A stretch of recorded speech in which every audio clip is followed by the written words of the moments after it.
Hello everyone, welcome to Study Tube. आज इस video में हम लोग मस्कुलर एंड स्केलेटल सिस्टम का पार्ट 4 देखने वाले हैं और ये हमारे इस चैप्टर का आखिरी पार्ट है, लास्ट पार्ट है। इसके बाद हमारा ये चैप्टर नंबर 23 समाप्त हो जाएगा।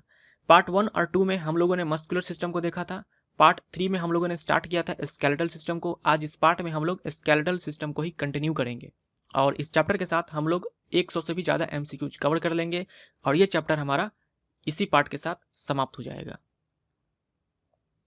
याद करो, मैंने आपको बताया था एक एडल्ट ह्यूमन के अंदर जो स्केलेटल सिस्टम है उसमें है टोटल 206 बोन्स।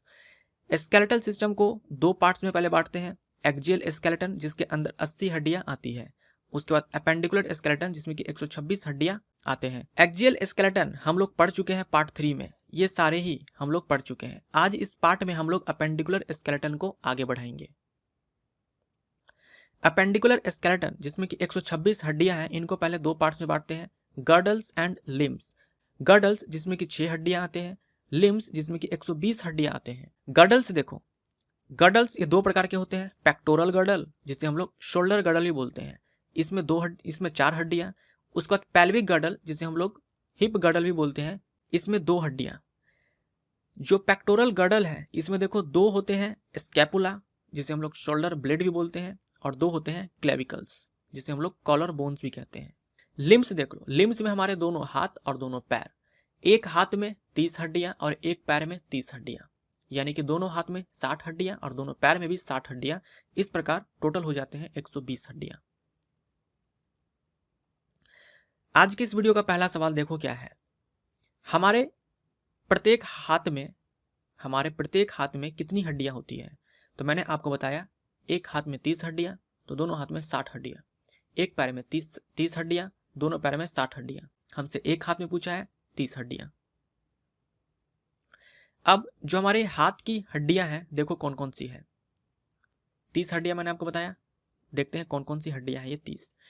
ह्यूमरस ये वाला, आपका जो एल्बो है, केहूनी है, उसके ऊपर वाला जो हड्डी है, तो ह्यूमरस संख्या में 1 है, रेडियस संख्या में 1 है, अल्ना संख्या में 1 है, कार्पल्स यानी कि कलाई की हड्डियां ये संख्या में 8 होती है, मेटाकार्पल्स यानी कि आपके हथेली में जो हड्डियां हैं ये संख्या में 5 होते हैं, फैलेंजेज यानी आपकी उंगलियों में जो हड्डियां हैं ये टोटल 14 होते हैं।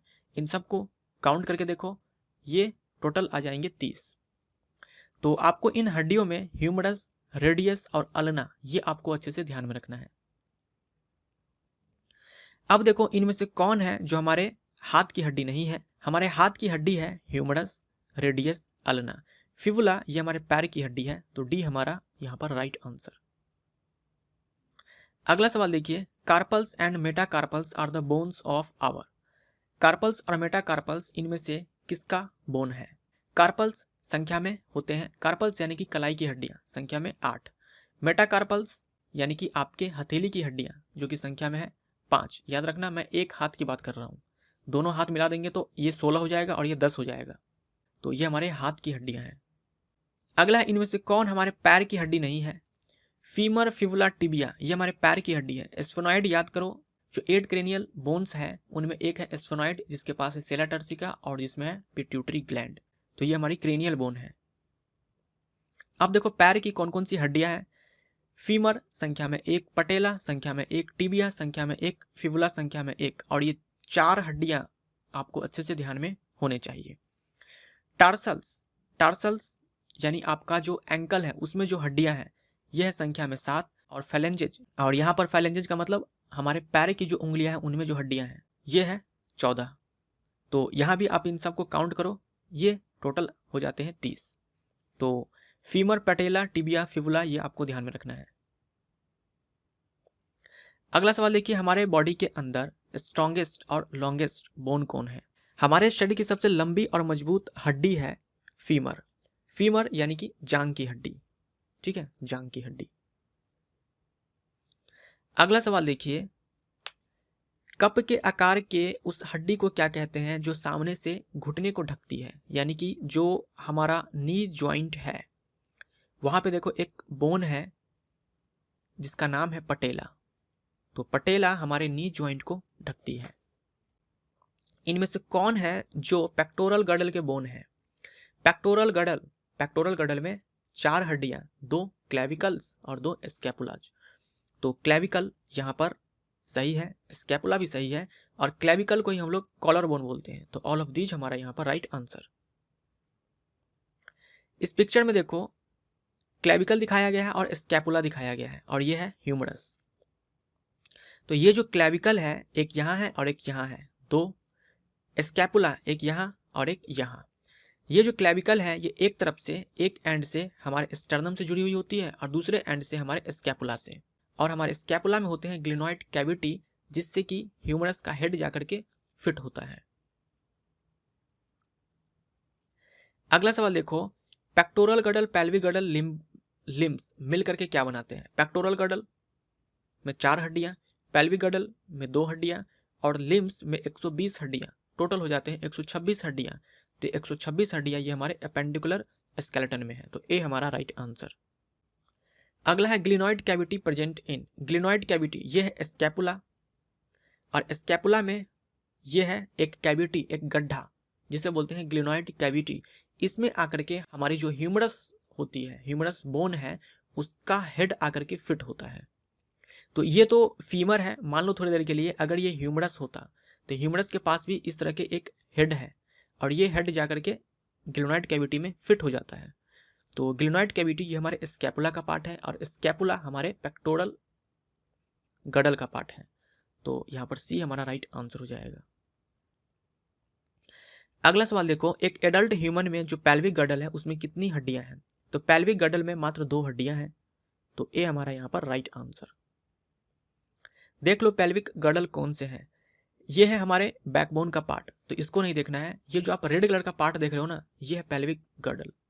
तो इसमें 2 हड्डियां हैं, एक यहां से यहां और एक यहां से यहां।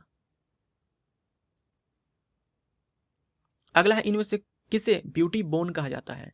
स्टर्नम को ब्रेस्ट बोन कहा जाता है, और क्लेविकल को कॉलर बोन भी कहा जाता है, और ब्यूटी बोन भी कहा जाता है।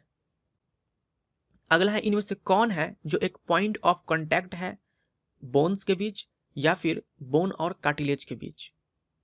तो इस पॉइंट ऑफ कांटेक्ट को हम लोग बोलते हैं जॉइंट। ठीक है, जॉइंट। इस पिक्चर को देखो, जहां भी आप सर्किल देख रहे हो ये सारे जॉइंट्स को दिखाते हैं। ठीक है, जैसे यहाँ देखो, यहाँ देखो, यहाँ देखो, यहाँ देखो, यहाँ है, यहाँ है, उसके बाद यहाँ पर है, उसके बाद ये नी है, उसके बाद एंकल के पास है, यहाँ देख लो, और जो भी फेलेंजेज है उनके बीच। तो ये सारे जॉइंट्स को दिखा रहे हैं। अब देखो जॉइंट्स के प्रकार। जॉइंट्स 3 प्रकार के होते हैं, फाइब्रस जॉइंट, कार्टिलेजिनस जॉइंट और साइनोवियल जॉइंट। सबके बारे में देखते हैं क्या खासियत है। फाइब्रस जॉइंट जहां भी होते हैं वहां के हड्डियों को बिल्कुल भी मूव करने का परमिशन नहीं है।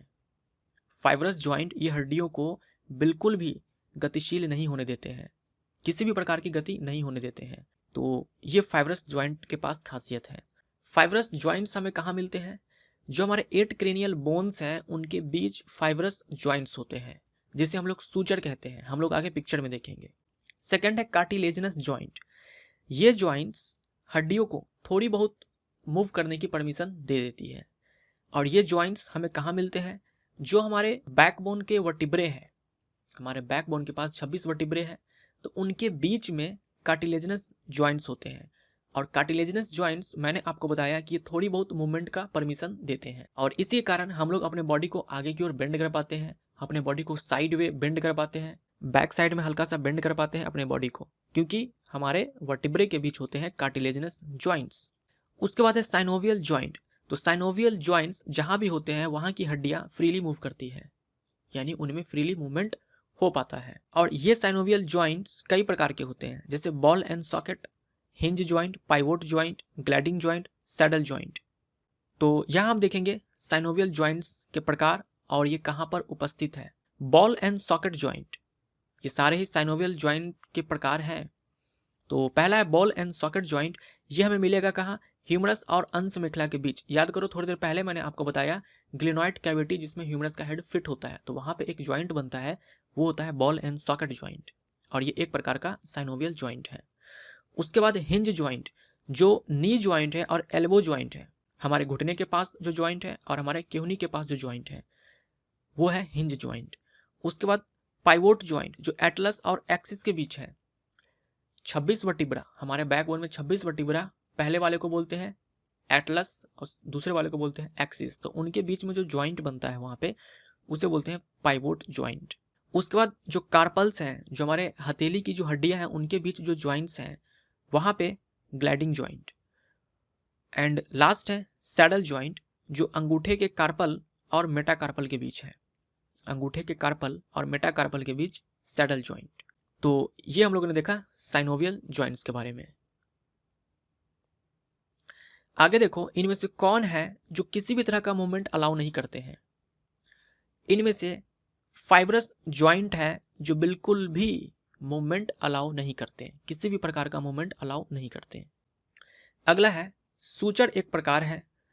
तो थोड़ी देर पहले हम लोगों ने देखा कि फाइब्रस ज्वाइंट जहाँ भी होते हैं, फाइब्रस ज्वाइंट्स जहाँ भी होते हैं वहाँ की हड्डियाँ बिल्कुल भी गति नहीं करती है, यानी वहाँ पे बिल्कुल भी मूवमेंट अलाउ नहीं है। तो जो हमारे 8 क्रेनियल बोन्स हैं उनके बीच में जो ज्वाइंट्स हैं वो सारे हैं इमूवेबल ज्वाइंट, जिसे हम लोग फाइब्रस ज्वाइंट भी बोलते हैं और इसे हम लोग सूचर भी बोलते हैं। तो इस पिक्चर को देखो, इस क्रेनियम को देखो, ये है फ्रंटल बोन और ये है पैराइटल बोन, और इनके बीच में ये देखो ज्वाइंट, ये है suture.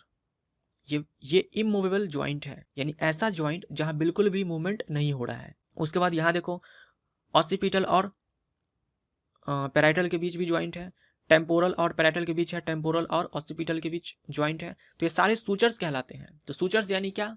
Fibrous joint, immovable joint. तो ये फाइब्रस ज्वाइंट हो जाएगा ए।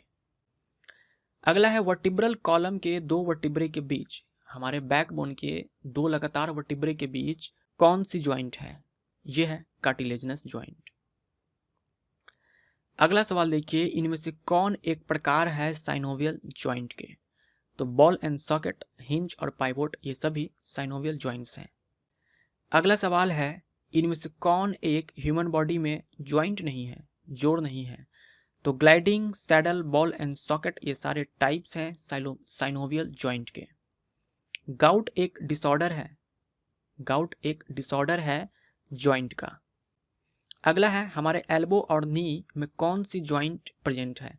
तो एल्बो ज्वाइंट, नी ज्वाइंट ये हिंज ज्वाइंट्स हैं। अगला है लाइम डिजीज का कारक है। लाइम डिजीज किसके कारण होता है? तो ये बोर्डीलिया नामक बैक्टीरिया के कारण होता है। ठीक है, बोर्डीलिया नामक बैक्टीरिया के कारण होता है लाइम डिजीज, ये हमारे ज्वाइंट्स को अफेक्ट करती है। अगला है, इनमें से कौन हमारे स्केलेटल सिस्टम के डिसऑर्डर है? एंकाइलोसिस, आर्थराइटिस और काइफोसिस ये सभी के सभी हमारे स्केलेटल सिस्टम के डिसऑर्डर्स हैं। मैंने आपको पार्ट 3 में बताया था स्कॉलियोसिस और काइफोसिस और एक लॉर्डोसिस। स्कॉलियोसिस में मैंने आपको बताया था कि जो हमारा बैकबोन है वो साइड वे में कर्व हो जाता है, साइड वे में। उसके बाद काइफोसिस, काइफोसिस यानी कि कुबड़ का निकल जाना, हंच बैक, कुबड़ निकलना, यहाँ पर देखो हंच बैक, तो ये है काइफोसिस। उसके बाद देखो एंकाइलोसिस, एंकाइलोसिस ये एक एक्सरे इमेज है और ये है नी ज्वाइंट। नी ज्वाइंट यानी कि हिंज ज्वाइंट ये एक साइनोवियल ज्वाइंट है। तो जहाँ भी साइनोवियल ज्वाइंट होता है वहाँ पे साइनोवियल स्पेस होता है, यानी एक बोन यहाँ है, एक बोन यहाँ है और इसके बीच में यहाँ पर होता है साइनोवियल स्पेस। इस स्पेस में साइनोवियल फ्लूइड भरा होता है जो इन दो हड्डियों के बीच घर्षण को कम करता है, फ्रिक्शन को कम करता है, ताकि ये दोनों ही हड्डियाँ फ्रीली मूव कर पाए। लेकिन जब ये साइनोवियल स्पेस कम हो जाएगा, यहाँ से फ्लूइड कम हो जाएगा, तब ये दोनों हड्डियाँ आपस में फ्यूज होने लगती है। यहाँ पर देखो जो साइनोवियल स्पेस है ये खत्म होने लगा। तो जब ये आपस में फ्यूज होने लग जाएगी दोनों हड्डियाँ, तब क्या होगा? जो बोन्स फ्रीली मूव कर पा रही थी वो अब मूव नहीं कर पाएगी और हमें बहुत ही ज़्यादा पेन होगा। तो ये है एंकाइलोसिस। अब कुछ स्केलेटल सिस्टम के डिसऑर्डर्स देखते हैं। तो सबसे पहले देखते हैं रिकेट्स के बारे में। रिकेट्स ये बच्चों में होता है और ये क्यों होता है? जब हमारे शरीर में विटामिन डी की कमी हो जाती है तब हमारे शरीर में जो हम खाने पीने में कैल्शियम लेते हैं वो सही से एब्जॉर्ब नहीं हो पाता है, अवशोषित नहीं हो पाता है, जिससे हमारी हड्डियाँ कमज़ोर हो जाती है, क्योंकि हमारी हड्डियों में क्या है? कैल्शियम है। तो हड्डियाँ कमज़ोर हो जाती है रिकेट्स में। और ये सारी कमी अगर एक एडल्ट के अंदर हो जाए या फिर एक बूढ़े व्यक्ति के अंदर हो जाए तब हम इसी को बोलेंगे ऑस्टियोपोरोसिस। ठीक है, तो ऑस्टियोपोरोसिस ये एक एडल्ट के अंदर या फिर ओल्ड एज में, और रिकेट्स ये बच्चों में। उसके बाद लाइम डिजीज मैंने आपको बताया, ये बोर्डीलिया बैक्टीरिया के कारण होती है और ये जोड़ों को प्रभावित करती है ये डिजीज। उसके बाद है एंकाइलोजिंग स्पॉन्डालाइटिस। इसमें क्या होता है, इन्फ्लामेशन इन वर्टिब्रल जॉइंट्स। जो वर्टिब्रल जॉइंट्स है यानी हमारे बैकबोन में जो वर्टिब्रे हैं उनके बीच में जो जॉइंट्स है उनमें होने लगता है इन्फ्लामेशन। और यहाँ भी क्या होता है इस डिसऑर्डर में, एंकाइलोजिंग स्पॉन्डालाइटिस में, जो दो वर्टिब्रे हैं ये आपस में फ्यूज होने लग जाते हैं। दो वर्टिब्रे के बीच में इंटरवर्टिब्रल डिस्क होता है, वो इंटरवर्टिब्रल डिस्क धीरे धीरे वहाँ से खत्म होने लग जाता है और दो वर्टिब्रे आपस में फ्यूज होने लग जाते हैं। तो इसी कंडीशन को हम लोग बोलते हैं एंकाइलोजिंग स्पॉन्डालाइटिस। अब देखो आर्थराइटिस हम लोग जानते हैं। आर्थराइटिस ये 3 प्रकार के होते हैं, ऑस्टियो आर्थराइटिस, रूमेटॉइड आर्थराइटिस और गाउटी आर्थराइटिस, जिसे हम लोग सिंपली गाउट बोलते हैं। इन सब के बारे में आपको ध्यान में रखना है। ऑस्टियो आर्थराइटिस ये एज रिलेटेड डिसऑर्डर है, बढ़ते उम्र के साथ इस तरह के आर्थराइटिस हो जाते हैं। इसे हम वियर एंड टियर आर्थराइटिस भी बोलते हैं। ये हमारे जो लार्ज जॉइंट्स होते हैं जैसे कि एल्बो हो गया, नी हो गया, या फिर बोल दो जिन जॉइंट्स पर वेट का प्रभाव ज़्यादा पड़ता है उन जॉइंट्स में ये वाली आर्थराइटिस होती है, ऑस्टियो आर्थराइटिस। उसके बाद रूमेटॉइड आर्थराइटिस, ये एक ऑटो इम्यून डिसऑर्डर है, यानी जो हमारा इम्यून सिस्टम है वही हमारे जॉइंट्स को अफेक्ट करने लग जाता है। उसके बाद गाउटी आर्थराइटिस, जिसे हम लोग सिंपली गाउट बोलते हैं, तो इसके बारे में आप लोग ऑलरेडी जानते हो, मैंने भी बताया हुआ है इससे पहले भी। ये एक डाइटरी डिसऑर्डर है, यानी हमारे खान पान के कारण ऐसा होता है। जब हमारे बॉडी के अंदर यूरिक एसिड ज़्यादा हो जाता है तब वो क्रिस्टल बना लेता है। क्रिस्टल यानी कि यूरिक एसिड का सॉल्ट बना लेता है, जैसे कि सोडियम यूरेट, और ये सोडियम यूरेट क्रिस्टल के फॉर्म में होता है जो हमारे जॉइंट्स में जाकर के इकट्ठा हो जाता है और ये उत्पन्न करता है गाउट। उसके बाद देखो एक और ध्यान में रखो, ये हमारे मस्कुलर सिस्टम का डिसऑर्डर है टिटेनी। ठीक है, टिटेनी यानी कि अपतानिका, हिंदी में अपतानिका। तो टिटेनी ये हमारे मसल से रिलेटेड डिसऑर्डर है, मस्कुलर सिस्टम का। जब हमारे शरीर में कैल्शियम आयन की कमी हो जाती है तो पेशियों में होने लगता है ऐंठन यानी कि कॉन्ट्रैक्शन, और इसे बोलते हैं टिटेनी। अगला है rickets affects our. Rickets affects our skeletal system. अगला इनमें से कौन है जो हमारे बोन के सेल हैं, तो ऑस्टियोब्लास्ट, ऑस्टियोक्लास्ट, ऑस्टियोसाइट ये हमारे बोन के सेल्स हैं।